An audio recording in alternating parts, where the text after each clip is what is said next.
मेरे कुछ 34 के करीब स्टूडेंट्स की बोर्ड में पोजीशंस है और सैकड़ों की तादाद में नहीं बल्कि हजारों की तादाद में डॉक्टर हैं, इंजीनियर हैं, उनको मैंने पढ़ाया। इस कौम की डेवलपमेंट में, तरक्की में मेरा अपना भी ये मेरा रोल है। मैंने कौम के एजुकेट किया।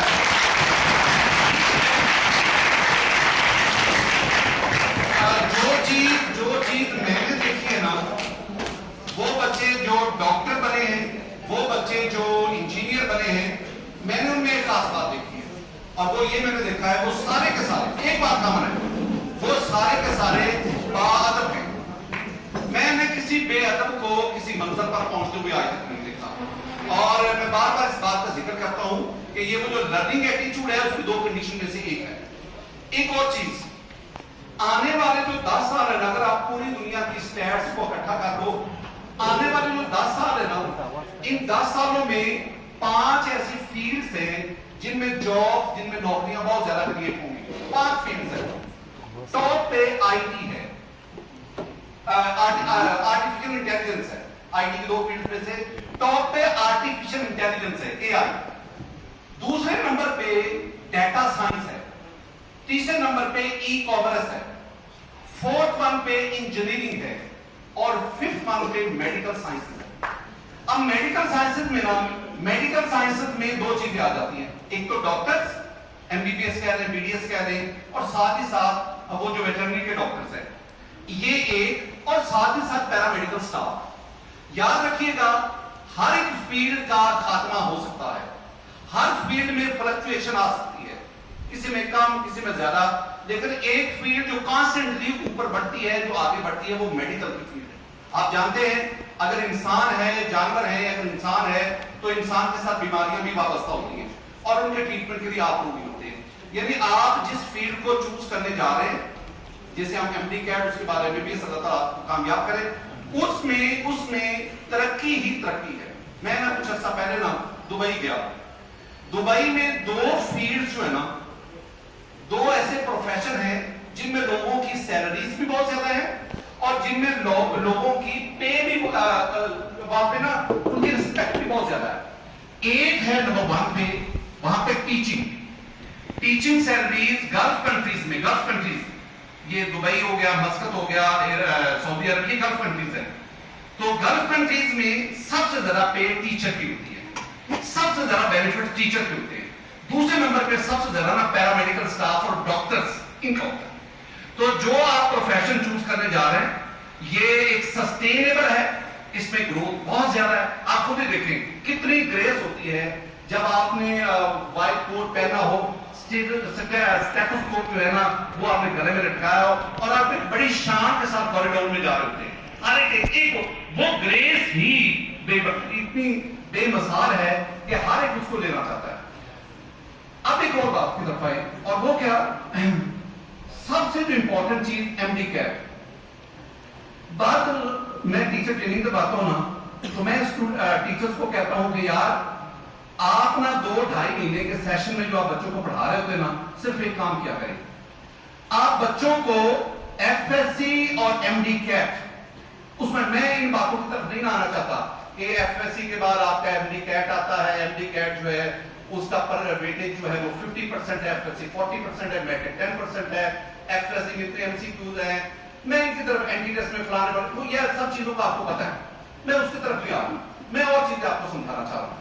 मैं आपको ये समझाना चाह रहा हूं कि आपने लर्निंग कैसे करनी है, आपने एमडी कैट को स्टडी कैसे करना है। इन दिनों में जो आपका एक दिन है, जो आपका एक घंटा है, जो आपका एक मिनट है, वो आपके सालों और महीनों के बराबर है। अब आप देखो, आपके जो एग्रीगेट बनता है उसमें एफएससी का 40% है, मैट्रिक का 10% है, टोटल 50% और आपके एमडी कैट का 50%। यानी 12-13 साल की जो आपकी स्टूडेंट लाइफ है, जो आपकी एफर्ट है वो 50% और ये 2-2.5-3 महीने की जो आपकी एफर्ट है वो 50%। इसका मतलब है कि एंटी टेस्ट वाले दिनों में आपका एक मिनट, आपका एक सेकंड बहुत कीमती होता है। अब हम लोग उसकी तरफ आएंगे कि आपने एमडी कैट की प्रिपरेशन कैसे करनी है। सबसे पहली बात, आपको एमडी कैट और एफएससी में डिफरेंस का पता होना चाहिए। 2-2 ढाई महीने आप पढ़ जाते हैं, आपको पता ही नहीं चलता कि हम क्या पढ़ रहे हैं, आपको पता ही नहीं चलता कि हमने कैसे पढ़ना है। जिस दिन आपको पता चल गया ना कि एफएससी क्या है, एमडी कैट क्या है, उस दिन आप सही अंदाज में अपनी मंजिल की तरफ सही रास्ते पे चल पड़ेंगे। क्या फर्क है एफएससी में, क्या फर्क है एमडी कैट में? जमीन आसमान का फर्क है, जमीन आसमान का फर्क है। मैं आपको 6-7 डिफरेंसेस गिनवाता हूं। पहली बात, एफएससी जो है ना बुक बेस्ड स्टडी है, बुक बेस्ड। आपके पास बुक्स हैं, बलूचिस्तान बोर्ड्स की बुक्स हैं, ये केमिस्ट्री की 2 बुक्स हैं, ये फिजिक्स की 2 बुक्स हैं, ये बायो की बुक्स है, इंग्लिश है, एक डिफाइंड सिलेबस है, उस सिलेबस में से आपका पेपर बनता है, बुक बेस्ड। लेकिन एंटी टेस्ट जो है दैट इज टॉपिक बेस्ड। आपको पीएमसी या पीडीएमसी पीएमडी जो है वो अपनी वेबसाइट पे आपको सिलेबस की आउटलाइन दे देता है।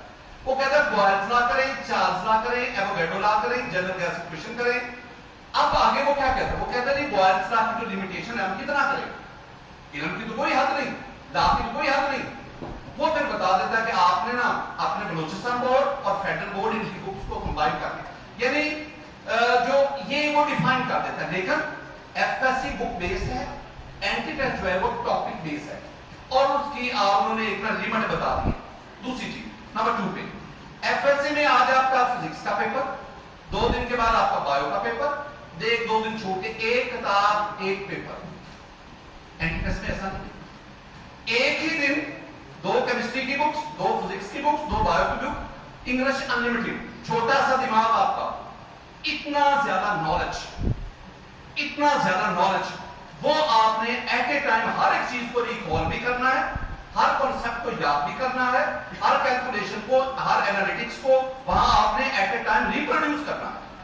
तीसरी चीज, जो पेपर पैटर्न को देख लो, एफएससी का पेपर पैटर्न और है, एमसीक्यूज है, शॉर्ट आंसर है, लॉन्ग क्वेश्चन है, उधर पेपर पैटर्न और है, just the MCQs, nothing else. दोनों में जमीन। एफएससी में मैं बातों को इख्तिसार में लेता हूं, समराइज करता हूं। एफएससी में 70% रट्टा, 30% जो है वो कॉन्सेप्ट होते हैं। एंटी टेस्ट में 100% रट्टा, 100% कॉन्सेप्ट होता है। आप सब कहने कि मैं रट्टे में नहीं काम करता, आप सब कहेंगे मेरा कॉन्सेप्ट अच्छा है, मुझे फिगर्स, मुझे डायग्राम, मुझे डाटा वो याद नहीं, फिर भी काम नहीं चलेगा। दोनों पीक पे होने चाहिए। एक और चीज, अगर आप इन सब बातों को इकट्ठा करो ना, असल जो मैं कहना चाहता हूं, एफएससी में पढ़ाया जाता है, एंटी टेस्ट में सिखाया जाता है। आपने एफएससी में पढ़ा था, अब एंटी टेस्ट में पढ़े ना, आप चीजों को सीखें। एफएससी में आपका रट्टा पेपर प्रेजेंटेशन काम करती है, एंटी टेस्ट में काम पे पेपर प्रेजेंटेशन, वहां तो आपने वो जो डॉट है उसको फिल करना है, वहां तो प्रेजेंटेशन का काम ही कोई। ये एफएससी की प्रिपरेशन और होगी, साइकोलॉजिकली बड़ा डिफरेंस होता है। एफएससी के किसी पेपर में प्लस माइनस हो जाए कोई बात नहीं, यहां ऐसा नहीं। आपकी जिंदगी का सबसे बड़ा एग्जाम जो आपने ना पहले कभी दिया ना कभी आप देंगे, वो आपका एमडी कैट का एग्जाम है। एमडी कैट के एग्जाम के बाद आपके फ्यूचर, आपके ख्वाब उसका तैयार हो जाता है कि आप डॉक्टर बनेंगे कि आप डॉक्टर नहीं बनेंगे। तो पहला काम क्या है? पहला काम है कि आपने पढ़ते हुए ये ज़हन में रखना है कि एफएससी और चीज है, एंटी टेस्ट और चीज है। एंटी टेस्ट को एंटी टेस्ट आप देखो, कभी आपने एक होता है test match, that consist of 5 days, एक होता है 2020 मैच। अब 2020 मैच उसका और पैटर्न है, आपके जो टेस्ट मैच उसका पैटर्न और है। FSC is a test match, while anti cat is a 2020। एक एक एमसीक्यू उस पे मुकाबला हो जाता है। मैं आगे की तरफ बढ़ता हूं। स्टूडेंट स्टडी कैसे कर, ये तो पहली बात आ गई। मैं टीचर से भी ये कहता हूं, मैं भी जो टीचिंग करता हूं आप लोग जानते हैं, आपसे बेहतर कौन समझता है। मैं भी अपनी टीचिंग में बार बार आपसे कहता हूं कि मैं आपको पढ़ा नहीं रहा, नोट करते हो ना, मैं आपको सिखा रहा हूं, आपने सीखना है। और एक और बात सुनो, 3 किस्म के टीचर से मैं कहता हूं 3 किस्म की टीचिंग होती है। अगर एक टीचर ने क्लास को पढ़ाया, बच्चों को समझ नहीं आई, उसे चाहिए वो टीचिंग छोड़ दे, कोई और काम कर ले, टीचिंग उसके पास की बात नहीं है। अगर एक टीचर ने पढ़ाया, बच्चों को सिर्फ समझ आई है और कुछ नहीं, एवरेज टीचर है। अगर एक टीचर ने पढ़ाया इस तरीका कि बच्चे ने ना सिर्फ खुद कंसेप्ट क्लियर किया, खुद समझा, बल्कि वो इस काबिल भी है वो किसी और को भी समझा देवे, that is an excellent teacher. और जो थर्ड है ना, थर्ड एक्सीलेंट टीचर बनने के लिए उल्टा रटना पड़ता है, उल्टा टीचर को उल्टा रटना पड़ता है। हमें एक एक चीज, जब मैं स्टूडेंट इन 1998 मैं एमएससी कर रहा था, तो जब मैं स्टूडेंट था ना, उस वक्त मैं किसी भी टॉपिक को सिर्फ इस मकसद के लिए पढ़ता था कि मैंने सिर्फ एग्जाम में क्वेश्चन का आंसर देना, नथिंग एल्स। लेकिन जब मैं टीचर बना, अब मुझे उस टॉपिक को हर एंगल से पढ़ना पड़ता है। मेरा बच्चा ये भी सवाल पूछ सकता है, ये भी पूछ सकता है, ये भी पूछ सकता है, वो मुझे इस लेवल से भी मान नहीं आना चाहिए। उसके लिए मैं क्या करता हूं, अब तो और टूल्स आ गए ना, अब तो आपके पास वो जो चैट जीपीटी आ गया, गूगल आ गया, और मासी में ये टूल्स नहीं थे। फिर हम बुक्स को स्टडी करते हैं। मेरे पास घर में अभी भी 2800 के करीब केमिस्ट्री की किताबें, मैं अभी भी मेरे दिल में ना, मुझे सुबह भी एक मैं ये बुक लिख रहा था ना, ये बुक, तो इस बुक को लिखते हुए ना मुझे इतना एक अच्छी सी बुक मिल गई, वो मैंने सारी डाउनलोड की, उसका मैंने प्रिंट निकाले, वो 924 के करीब पेजेस की बुक। मैंने सुबह नाश्ता करके उसको पढ़ना शुरू किया, दरमियान में सिर्फ मैंने प्रेयर्स नमाजें पढ़ी, और एंड पे जाके रात को 9:30 बजे 10 बजे जाके ना मैंने वो सारी बुक पढ़ ली, और पूरी बुक में सिर्फ मुझे काम की 3 बातें मिली। लेकिन वो जो 3 काम की बातें मिली वो किसी और को नहीं पता थी, वो मुझे अच्छे पता, और मैंने वो सब आगे लोगों को बताया। मतलब ये कि जब हम बतौर टीचर थे ना, मैं भी आपसे ये कहता हूं कि अब आप एंटी टेस्ट में, एंटी कैट की प्रिपरेशन में वो स्टूडेंट बन के ना पढ़ो, आप टीचर की तरह पढ़ो। आपको केमिस्ट्री मेरे से ज्यादा आनी चाहिए, आपको फिजिक्स वाले टीचर से ज्यादा आनी चाहिए, बायो के टीचर से, इंग्लिश के टीचर से ज्यादा आनी चाहिए। फिर आप जाके 1,92,000 स्टूडेंट को कंप्लीट करके अपनी सीट को एक्वायर कर सकते। ये कोई आसान काम नहीं है, इसके लिए बहुत ज्यादा। एक मैं और भी आपको बात बताता चलूं, मैं आपकी ना, मैं चाहता हूं कि आज आप कुछ सीख के जाए। एक और चीज, हाँ, जब मैं टीचिंग करता हूं ना, मेरे पास प्री फर्स्ट ईयर का बच्चा आ गया, उस प्री फर्स्ट ईयर के बच्चे को ना, प्री फर्स्ट ईयर का जो बच्चा है उसको मैं क्लास में 100 बातें बताता हूं अपने लेक्चर में। अब वो 100 में से मेरी सिर्फ ना 15 या 20 बातें पिक कर पाता है, बाकी मेरी सारी बातें ना वो जाया कर देता है। मैं वहां बड़ा मोहतात होके आहिस्ता आहिस्ता रुक के सिर्फ उतनी बातें बताता हूं कि ना मेरी एनर्जी जाया हो, ना टाइम जाया, ना मेरे अल्फाज आया करे। अब वही प्री फर्स्ट ईयर का बच्चा जब रेगुलर सेशन में फर्स्ट ईयर में आता है, अब मैं अगर उसको 100 बातें बताऊं ना, तो पहले उसने 20 पिक की थी, अब वो 35 से 40 मेरी बातें पिक करता है, बाकी मेरी बातें जाया करता है। वही बच्चा जब सेकंड ईयर में आता है, उसकी परसेप्शन बेहतर हो जाती है। परसेप्शन कहते हैं समझने की, सीखने की सलाहियत, वो बेहतर हो जाती है।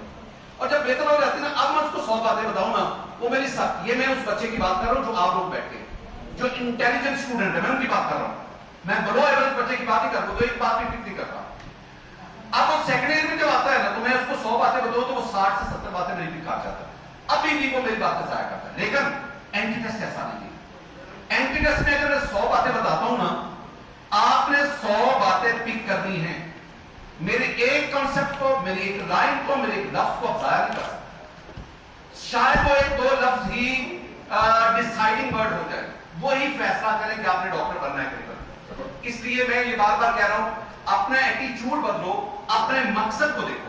एक और बात मैं बताता चलूं, एक होती है हैबिट, आदत, और एक होता है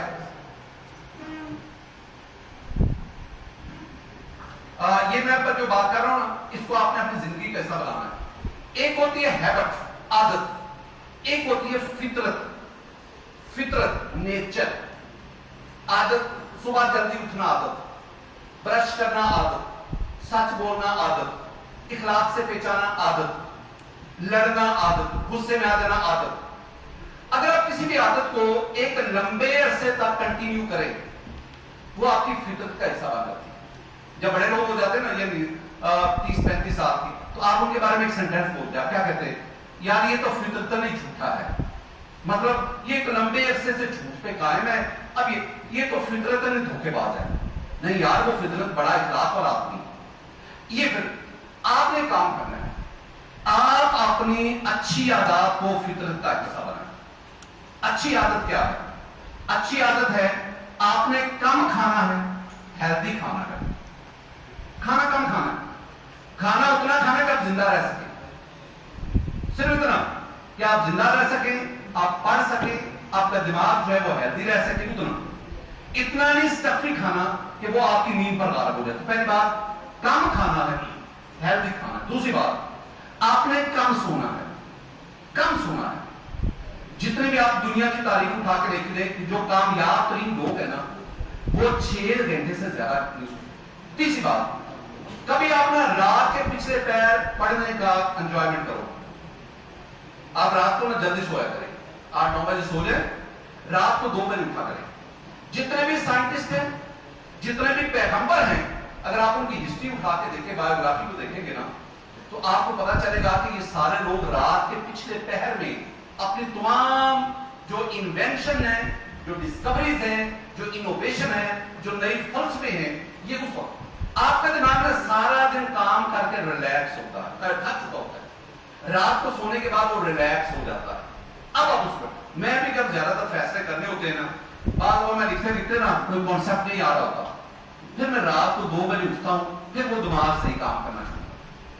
तो आप ना कम सोना है, कम खाना है, और रात को अच्छा एक और भी चीज आपको बताता चलूं, इसको भी आपने कभी नोट किया है कि जो शेर है ना, शेर लाइन, उसे हम कहते हैं दैट्स द किंग ऑफ जंगल, जंगल का बादशाह है।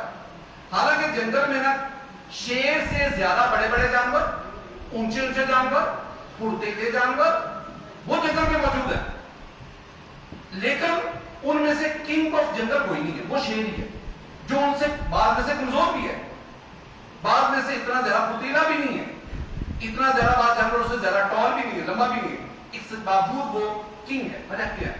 आप बैठे ना, आप सारे डॉक्टर तो नहीं बनेंगे ना, लेकिन वो लोग जो किंग जैसा, शेर जैसा बिहेवियर रखेंगे ना। अच्छा, शेर के अंदर क्या चीज है?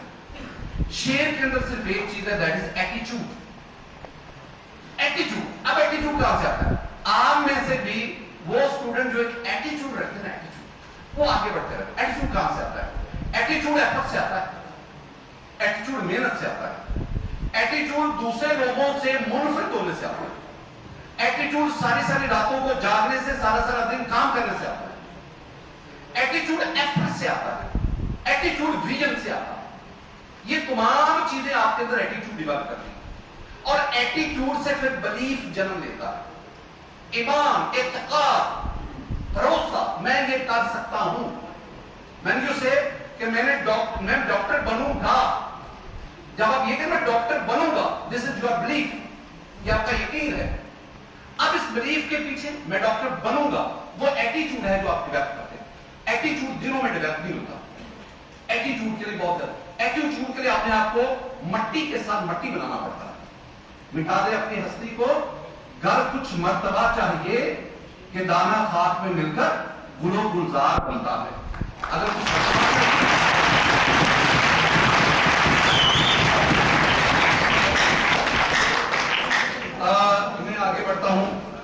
मैं आगे बढ़ता हूं, मैं आपको ना ये आखिरी 10 मिनट देता हूं, हाउ टू स्टडी। मैंने पहले जो अभी तक जो ना मैं अपने ज़हन में 3 बातें मैंने डेवलप की आपके अंदर, 3 बातें। पहले मैंने आपको लर्निंग एटीट्यूड बताया, सीखना कैसे है। दूसरा बात मैंने आपको एफएससी और एमटीकेट में डिफरेंस बताया। तीसरी बात मैंने कहा कि आपने अपने अंदर एटीट्यूड डेवलप करना है, फिर उससे बिलीफ जन्म लेगा और वही आपको कामयाबी की तरफ ले जाएगी। ये मेरी जो बातें हैं ना, अगर आप इनको अमली जामिया पहनाओ ना, अमली जामिया, तो आप डॉक्टर बन गए। मुझे कुछ स्टूडेंट कहते हैं क्लासेस में, सर बोर्ड को कैसे टॉप करें, सर डॉक्टर कैसे बने।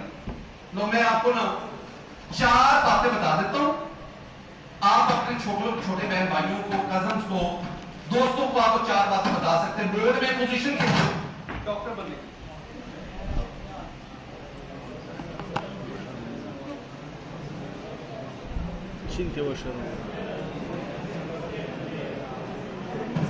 साइलेंट करो यार। फर्स्ट वन, पहली बात यह है कि आप जिस इंस्टीट्यूशन में पढ़ रहे हैं, पहली बात आपने छुट्टी नहीं करनी किसी भी सूरत में। मैं मजाक में बच्चों से कहता हूं कि आप ना सिर्फ एक दिन छुट्टी कर सकते हो, जिस दिन आपकी डेथ हो जाए, छुट्टी। पक्की बात। अगर आप जिंदा हैं, घर में खुशी है, कभी है, छुट्टी नहीं करते। नंबर 2, दूसरा पॉइंट है, जो काम आज आपको मिला है ना, उसको किए बगैर आपने सोना नहीं। रात के 2 बज जाए, सुबह की अजान आ जाए, आपने अपने सारा काम खत्म करके फिर सोना।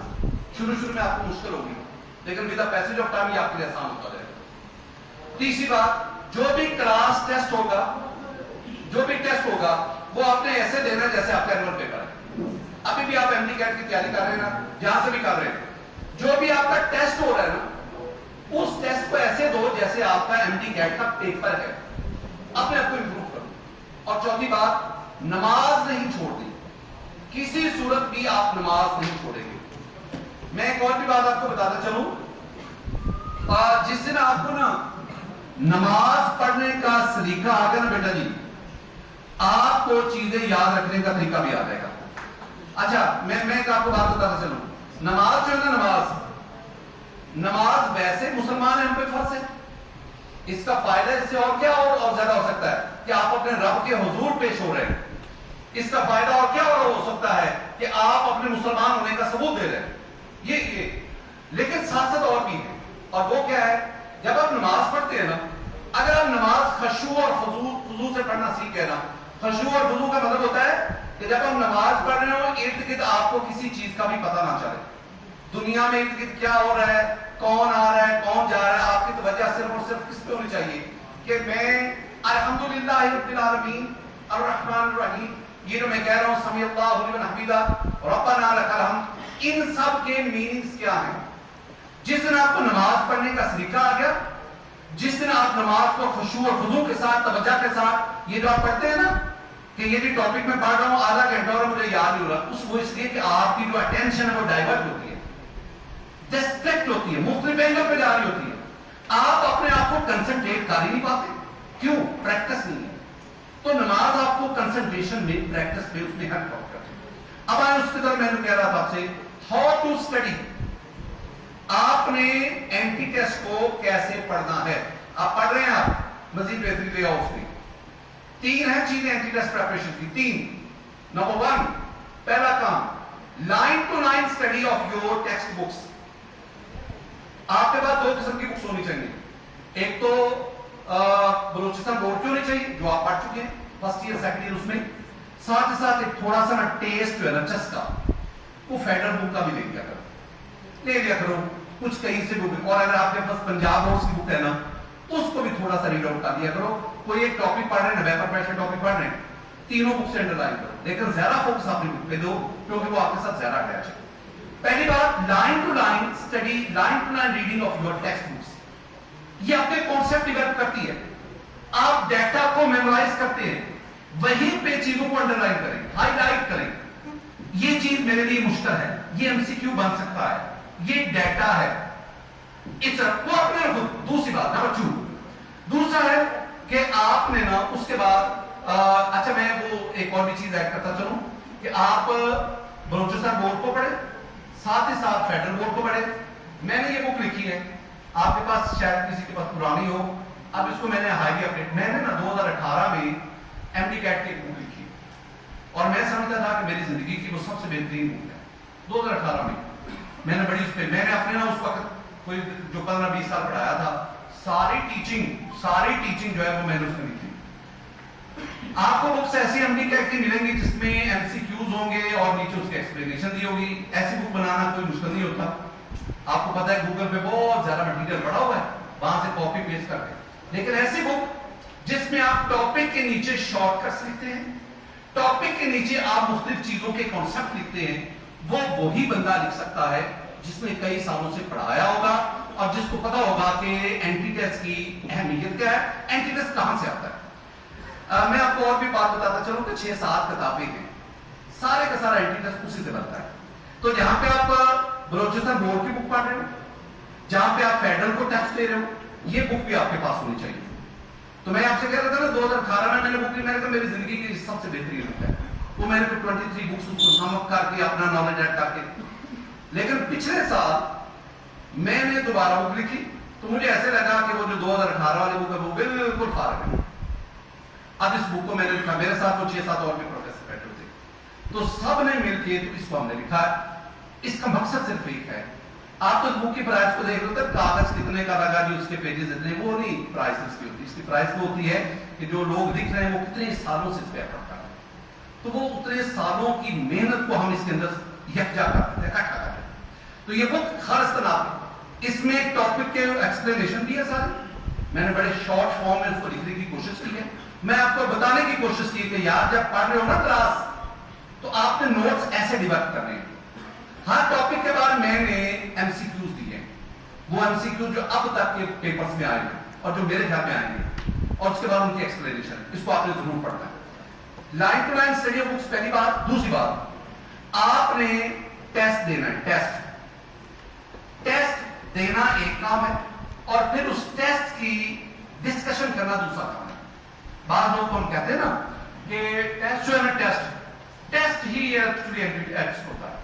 हम तो इस पर ज्यादा फोकस कर रहे होते हैं कि जो बच्चा टेस्ट दे के उसके चारों ऑप्शन को डिस्कस कर जाए और टीचर अच्छी तरह डिस्कस करवा दे, आपका इंटरव्यू वो कवर होता है। एक और बात याद रखना, जब हम एफएससी को पढ़ाते हैं ना, तो बतौर टीचर 70% मैं एफर्ट करता हूं, मैं जोर लगाता हूं, आप सिर्फ 30% लगाते हैं। 40 मिनट की क्लास है, 40 मिनट सिर्फ क्लास में मैं ही बोलता हूं, आप चुप करके सुनते हैं। तो एफएससी में हम बहुत ज्यादा जोर लगा रहे होते हैं। मैं अच्छे बच्चों की बात कर रहा हूं, बार में वो जो एमडी कैट के काबिल है, जो डॉक्टर बने, मैं उनकी बात कर रहा हूं।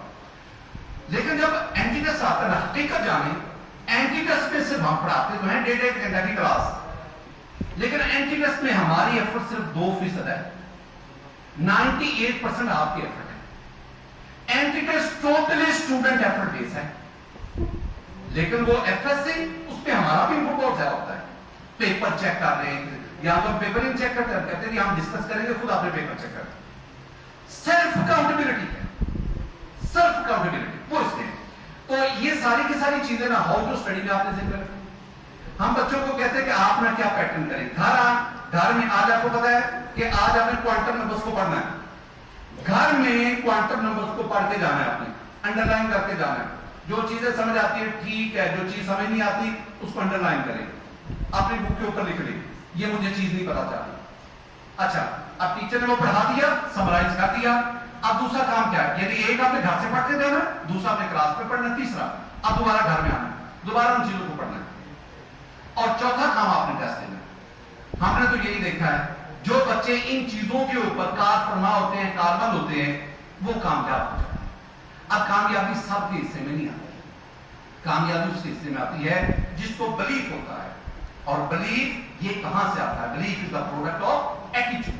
तो आपके अंदर आपने एटीट्यूड डेवलप करना है।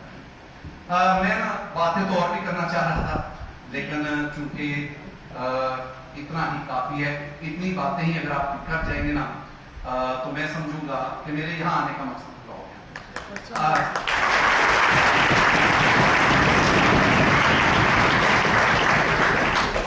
आखिर में ना एक दो बातें बताते चलूं। ये बुक्स आपने जरूर लेनी है, ये यहाँ पे हमारे पास मजीद एमपीटी, हाँ जी, तो वहां पे अवेलेबल है, हमारे दोस्त मौजूद हैं, मोस्ट वेलकम सर। तो जितनी भी यहाँ पे हस्तियां बैठी हैं, सादा कराम बैठे हैं, आपका बहुत बहुत शुक्रिया, आप यहाँ पे सीख लाए। अच्छा, कोई अगर क्वेश्चन करना चाहे, फिर मैंने 2-3 क्वेश्चन करने। जी जी,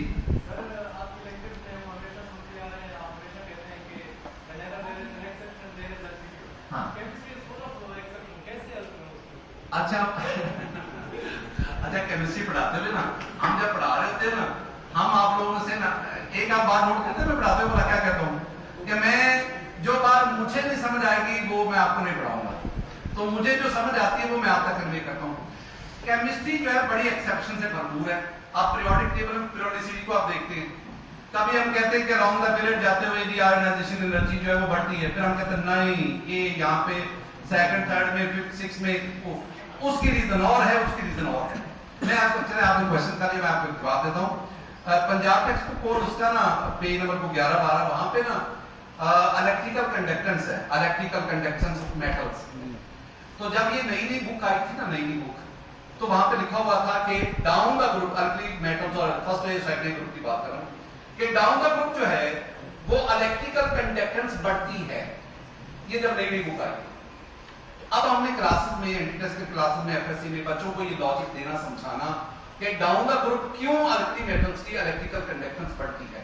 तो हम कहते हैं कि डाउन द ग्रुप आते हुए आयनाइजेशन एनर्जी कम होती है, लास्ट ऑफ इलेक्ट्रॉन आसान, जिसमें इलेक्ट्रॉन की अवेलेबिलिटी ज्यादा होगी उसकी कंडक्टेंस भी ज्यादा होगी।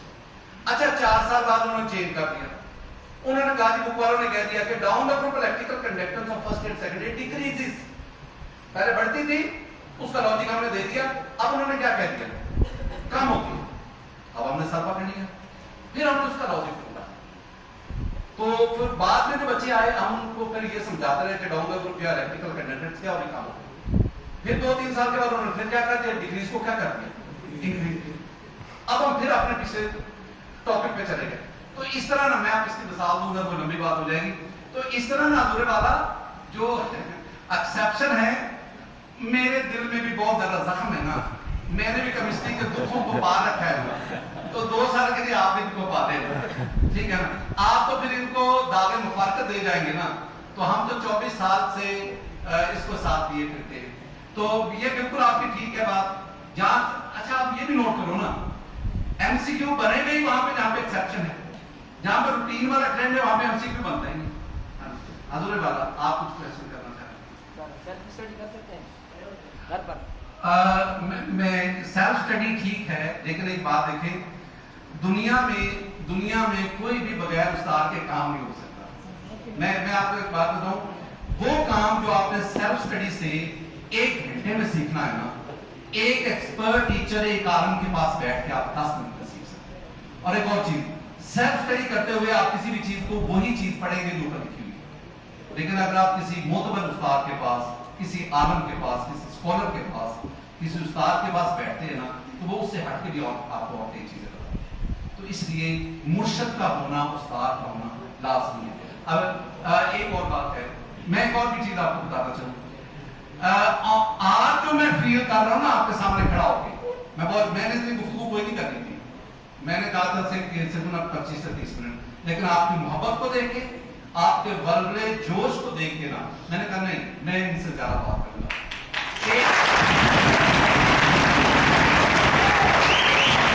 मैं आपसे बात बताना चाहूँ, ये जो एजुकेशन है ना, एजुकेशन तालीम, एजुकेशन में हम एजुकेशन 2 चीजों का नाम है, 2 चीजों का नाम। एक है transfer of knowledge, transfer of information. मैं केमिस्ट्री आपको पढ़ा रहा हूं तो वहां इंफॉर्मेशन आपको दे रहा हूं, कॉन्सेप्ट दे रहा हूं, डाटा आपके साथ शेयर कर रहा हूं। ये एजुकेशन का, तालीम का एक हिस्सा हो, लेकिन एजुकेशन का दूसरा एक और हिस्सा नहीं है, और वो है फैज बांटना, आपकी इस्लाह करना, कैरेक्टर बिल्डिंग करना, आपको उठना बैठना चलना फिरना, और लोगों से गुफ्तगू कैसे करनी, ये सारा आपको सिखाना, आप तक फैज मुंतकिल करना, टू ट्रांसफर द ग्रेस। तो ट्रांसफर ऑफ इंफॉर्मेशन एक बात, टू ट्रांसफर द ग्रेस, फैज, इल्म, रवायात, ये आप तक मुंतकिल करना। ये इसी तरह मैं आपको ना इंफॉर्मेशन और ये जो फैज इसमें बताऊं ना, कि आपके पास मोबाइल है ना, मोबाइल के अंदर जब तक आप सिम नहीं ना डालेंगे तो वो किसी काम का नहीं। सिम जो है, जिस्म के अंदर रूह नहीं होगी, जिस्म किसी काम का नहीं। तो जिस्म इंफॉर्मेशन, रूह फैज। मैं आपको एक बात बताते सुनो, जब जिस्म से रूह निकल जाती है ना, जब बंदा मर जाता है, जिस्म से रूह निकल गई, हकीकत जाने वो बंदा अपनी शनाख्त भी खो बैठता है। जब बंदे की डेथ हो जाती है ना, फर्ज किया उसका नाम इसहाक है, अब उसकी डेथ होगी ना, अब ये नहीं कहेंगे इसहाक को इधर ले जाओ, no no no, dead body को इधर ले जाओ। मैयत कहां ले गए, मैयत को इधर ले आओ। कभी सुने थे आपको कहते हो कि इसहाक को इधर ले आओ, क्या कहते मैयत को? कौन सी चीज निकल गई? रूह निकल गई। रूह निकल गई तो जिस्म की बुकत ही खत्म होगी, जिस्म का नाम ही खत्म हो गया। इसी तरह इल्म से फैज निकल जाएगा, वो किसी काम का नहीं। फैज कब ट्रांसफर होता है? फैज हकीकत जाने में आप अपनी बातों के खराब ही लगा हूं यूट्यूब चैनल के, फैज तब ट्रांसफर होता है जब फिजिकल क्लास में पढ़ता है। मैं वहां से एंटर हुआ हूं ना, मेरी बॉडी से रेज निकली है, रेज, वो रेज आपकी बॉडी में पेनिट्रेट की है, आपकी बॉडी से रेज निकली है तो वो मेरे में आई है, उन्हीं रेज की वजह से तो मैं यहाँ पर जोश हो गया हूं ना। अगर वो रेज ना आती, अगर आप मुंह बना के बैठे होते इस तरह और आप तवज्जो ना दे रहे होते तो मैं शायद कब की बात खत्म कर सकता हूं। इसका मतलब है आपकी रेज, मैं ना कभी कभी हम परेशान हो ना, सिर्फ मां बाप के साथ जाके बैठ जाओ, बोलना नहीं है। कभी आप दुख में हो, तकलीफ में हो, परेशानी में हो, अपने किसी मुखलिस दोस्त के साथ जाके बैठ जाओ, आपको सुकून हासिल होगा। ज्यादा सुकून लेना चाहते हो तो अल्लाह के हुजूर सजदा दे, आपको और सुकून देता है। ये सारी वो चीजें हैं जो नफ्सियात, जो ये नफ्सियाती है। आखिर में मैं 2 क्वेश्चन करूंगा सर, जो मुझे आंसर देगा ना जी, आप पूछना चाहते हैं।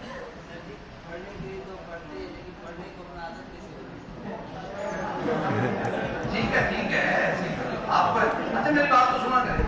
अच्छा इंसान वो होता है क्वेश्चन करता है, और एक बात याद रखना, लोगों के हंसने पे आप अपने क्वेश्चन को रोकना नहीं, आपने अपने क्वेश्चन करना।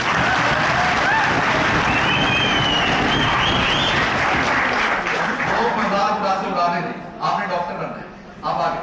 आप कहते हैं कि हम पढ़ने को आदत, मैं पहले आपसे बात की ना, आप अपना एक मंजर गोल सेट कर रहे। मैं अगर छोटी सी बात बताऊं, मैं और साथ जो है ना ज़ाहिद महमूद साहब जो है वो उधर लाहौर में इस्लामियात के प्रोफेसर है, और पिछले 16-17 साल से ना वहाँ पे बहुत बड़ा कॉलेज है, सर वहाँ पे पढ़ा रहे हैं। मेरे बहुत प्यारे दोस्त हैं, वो जो कह रहे थे ना कि रास्ते में मैं इनसे सीखता हूँ, ये बहुत मेरे एक तो होता है ना रफीके हयात, ये मेरे शरीके सफर है। तो मैं जहाँ भी जाता हूँ,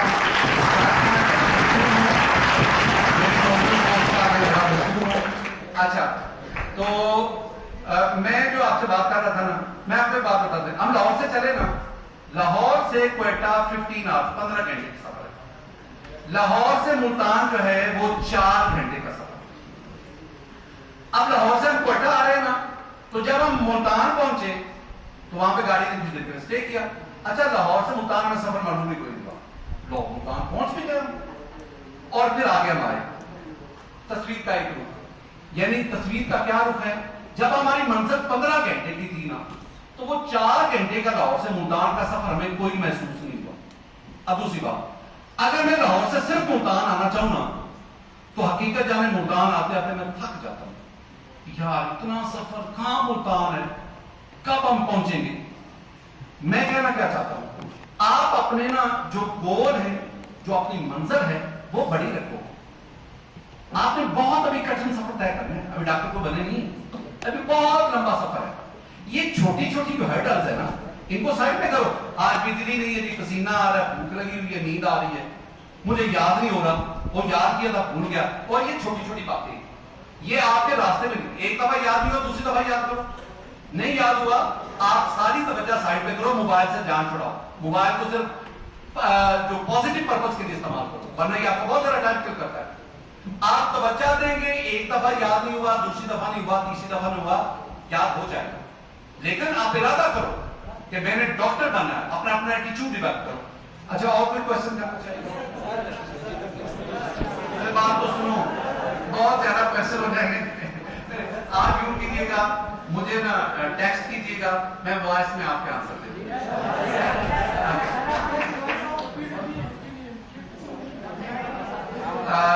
क्वेश्चन को दोबारा जी। अच्छा असल में ना हैंडीकैप का स्कोप इसलिए ज्यादा है कि आप हैंडीकैप कर रहे हैं। मैं आपको बताऊं, जब मैं रास्ते में जाता हूं, मैं छोटी सी बात आपको बताऊं, अगर मैं एकेडमीज का बिजनेस करता हूं, चलो एकेडमीज में प्रोफेसर हूं, मैं रास्ते में जाऊंगा मुझे हर तरफ एकेडमीज ही नजर आएगी। अगर एक आदमी टायर को पंक्चर लगाता है ना, वो रास्ते में जाएगा, उसको हर तरफ टायर में पंक्चर लगाने वाले नजर आते हैं। यानी आप हैंडीकैप कर रहे हैं ना, आपको बड़ा क्या लगता है, यार सारी दुनिया ही हैंडीकैप निकल रही है।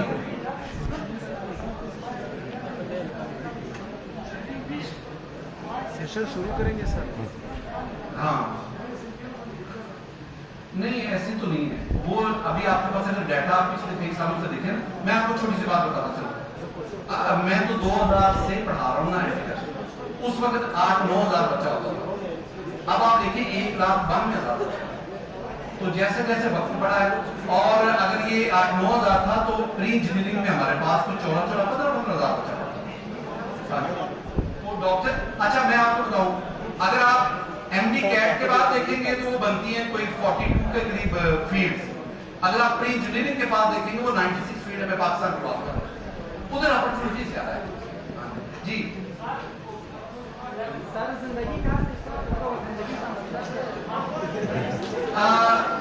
आखिरी बात, वो कहते हैं कि जिंदगी का मतलब क्या है।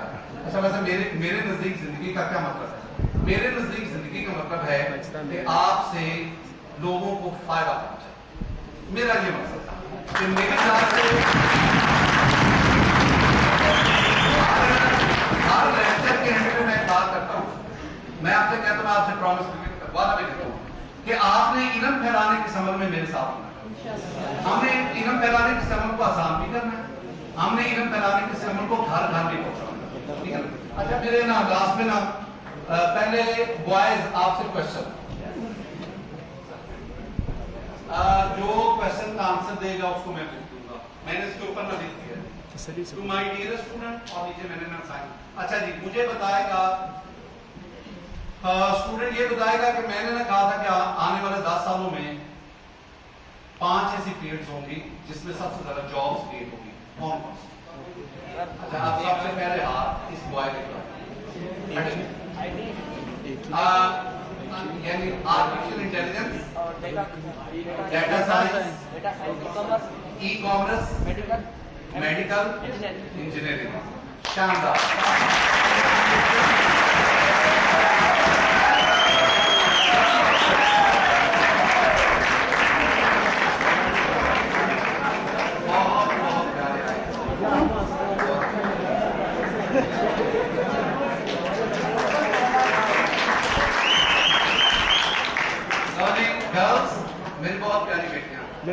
मेरी बहुत प्यारी बेटियां, मेरी काबिल एहतराम, आपने आज यहाँ तशरीफ ला के मुझे इज्जत बख्शी है, आपका बहुत बहुत शुक्रिया। बेटा जी आपने एक बात बताई, मैंने एक ना शेर सुनाया था, उसका पहला मैं मिसरा बोल देता हूँ, मिटा दे अपनी हस्ती को कर कुछ मर्तबा चाहिए जी।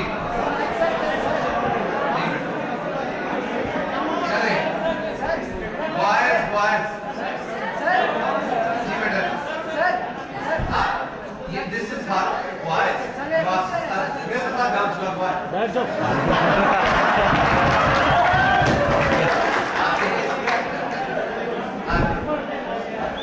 खामोश। बहुत अच्छे, ठीक है, जबरदस्त जवाब दे दिया। से अंदर से आएंगे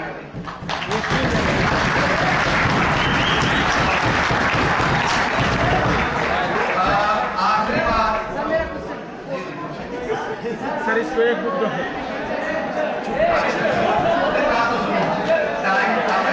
आपने सिर्फ यही बात आपने वॉइस नोट करेंगे जी।